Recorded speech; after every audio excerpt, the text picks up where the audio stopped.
Well, hello, ladies and gentlemen, and welcome to Stellaris Console Edition. This video is going to be a little bit different to what I would usually do here on the channel. This is very much going to be a first look and first impressions of Stellaris on console. But we're not going to be getting into that before we thank our sponsor for this video, which is, of course, the one, the only, the platypus themselves, Paradox Interactive. A huge thank you to Paradox for sponsoring this video, and also, once again, for flying me out to Gamescom last year to have a first look at Stellaris on console. There will be a link in the description below if you're interested in finding out more information about Stellaris Console Edition. But with that said, let's just jump into it. So I was very much planning on just sitting down and essentially let's playing about an hour of Stellaris on console. And I did try that, and that's actually the gameplay you're seeing in the background at the moment. The thing is, I got so caught up in playing the game, I didn't really get a chance to talk about what I wanted to talk about. So that commentary has been thrown out, and we're just going to talk about Stellaris on console, because I think this is a very, very interesting beast. I think it's a very interesting game to put on console, because you don't usually see grand strategy go from PC, where it's very, very much at home, over to something like the Xbox One or the PlayStation 4. Now, at Gamescom in 2018, I had the opportunity of playing on PlayStation 4. I got a couple of hours with the game to get used to it. I live streamed it for about an hour, and I think I recorded about an hour of footage as well. And the version I'm playing on in this video is the Xbox One version. So I've had the opportunity to play it on both platforms, which I think just really reassures me in my thoughts around Stellaris on console. System survey complete. Now, I've seen a lot of people concerned about this. I've seen a lot of people saying that it doesn't belong on console, it's going to slow down the PC version, it's going to make it more casual, it's going to do this, it's going to do that, and honestly, none of that's true. It's not going to slow down development of the PC version, because the PC version is developed first and foremost by Paradox Development Studio themselves, and then the console ports are done by Tantalus, who did the port of Cities Skylines to console as well. And if anything, it seems to me like Tantalus has learned a whole bunch from doing those Cities Skylines ports in comparison to the Stellaris port, because the Stellaris port is phenomenally well done. Don't get me wrong, the Cities Skylines port to console was done very, very well, but I do have some gripes with it. I don't really have any complaints with Stellaris on console in the slightest. I think the controls work fantastically. The game looks great. It performs well. I think if I had one complaint to make, it would be that the game is, even on 3x speed, a little bit slow. But that is essentially a limitation of consoles, and I think that's something that we can all agree is just the nature of the platform. Consoles, generally speaking, are not going to be as powerful or as capable as a high-end gaming PC. And no one's claiming that they are. Paradox isn't standing on a pedestal saying that we're going to focus on consoles. The next Stellaris expansion is going to be exclusively for console. Oh, you're excited for the next Cities Skylines expansion? Console only. In fact, you know what? Forget it. Nintendo Switch only. That's not happening. There isn't a focus on consoles. There isn't this move to dumb down these games. The idea behind putting them on a console isn't even to bring PC players to console. It's to open up this genre of games, be it city builder or be it grand strategy. It's to open up these genres to people who otherwise wouldn't get to play them. Because there is an absence of these genres on console. There's nothing like Stellaris on Xbox One, there's nothing like Cities Skylines on PlayStation 4. And I think it's a beautiful thing that people who... I've seen them in YouTube comments and in Twitch chats. I've seen people saying, I would love to play this game, but I have a console, and now they can. And that's not making the game more casual, that's making it more accessible. And even if it is bringing in a little bit more of a casual audience, that's not gonna hurt anything. That's not gonna weaken the strength and status of this game.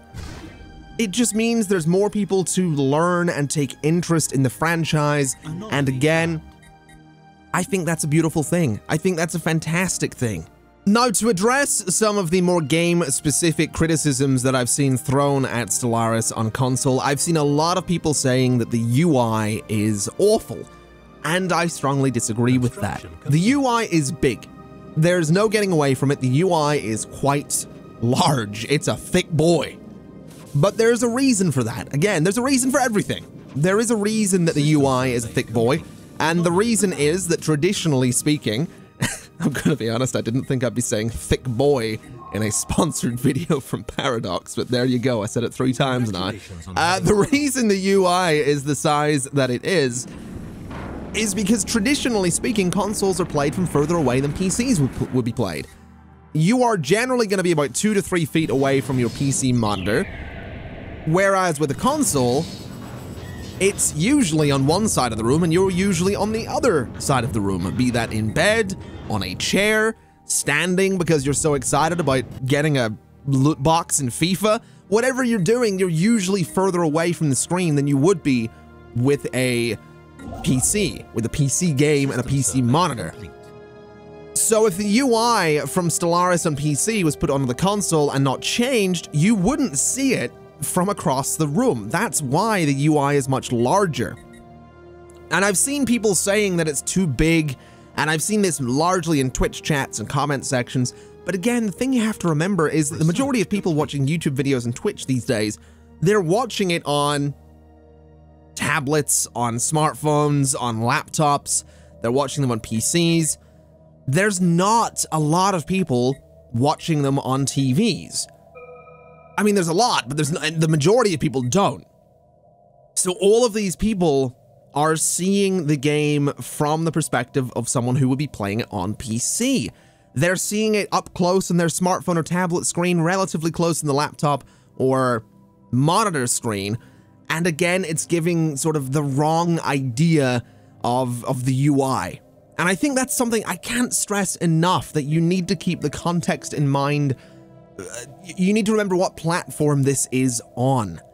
It is on one that is designed for your front room, for your sitting room, your living room, your gaming room, your bedroom, and it's designed to be further away. So the UI being big, being a thick boy, makes sense. Talking a little bit more generally about my experience with Stellaris on console, I honestly have to say that I didn't consciously think about the platform I was playing on. It wasn't something that I had just right there in the front of my mind. I wasn't sitting there thinking, this is a PlayStation, this is an Xbox, this is Stellaris on a weaker platform than what I'm used to playing it on. There was none of that. I mean, I will say it took me about 20 to 25 minutes to figure out the controls and come to grips with them.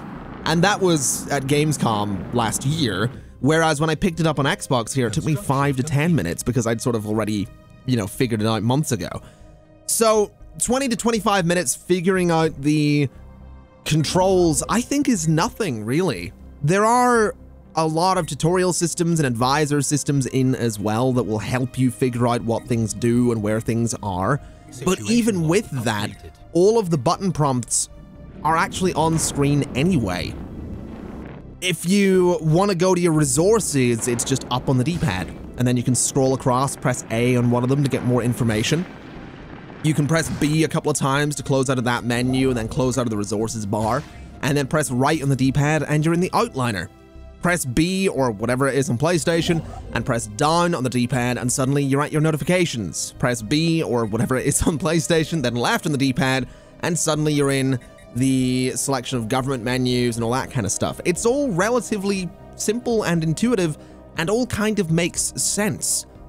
Clicking the thumbsticks do different things as well. The bumpers navigate menus quite nicely. I found that pressing the back button, what is it on Xbox these days? The menu, the share button, the cap, I don't know what it is. What would have been the back or select button on consoles of yesteryear actually swaps between your planets as well.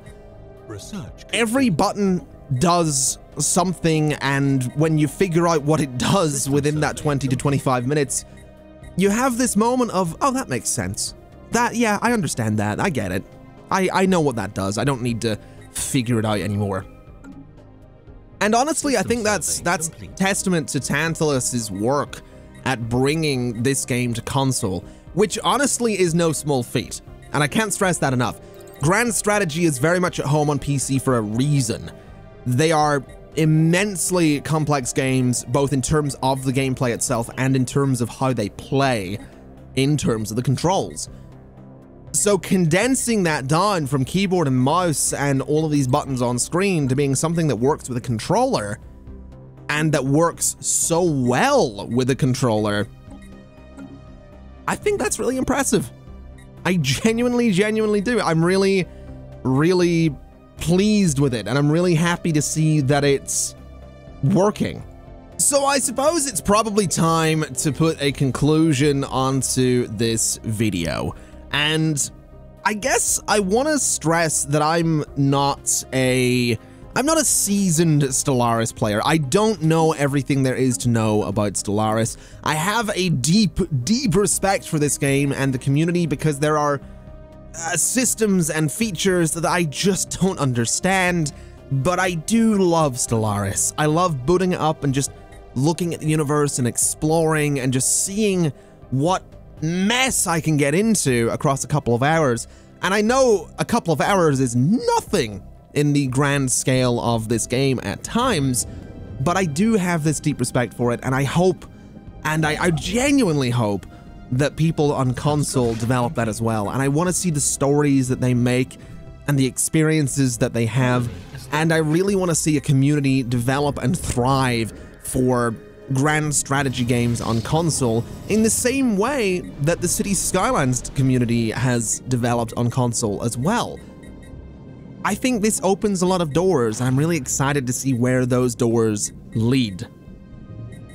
Now, speaking a little more specifically in this conclusion about Stellaris itself, I think it is phenomenally well done on console. It is a little bit slower than it would be on PC. I can only assume that later in the game it may slow down somewhat more because of the limitations of the platform itself, but this is 100% the Stellaris experience that you are familiar with already.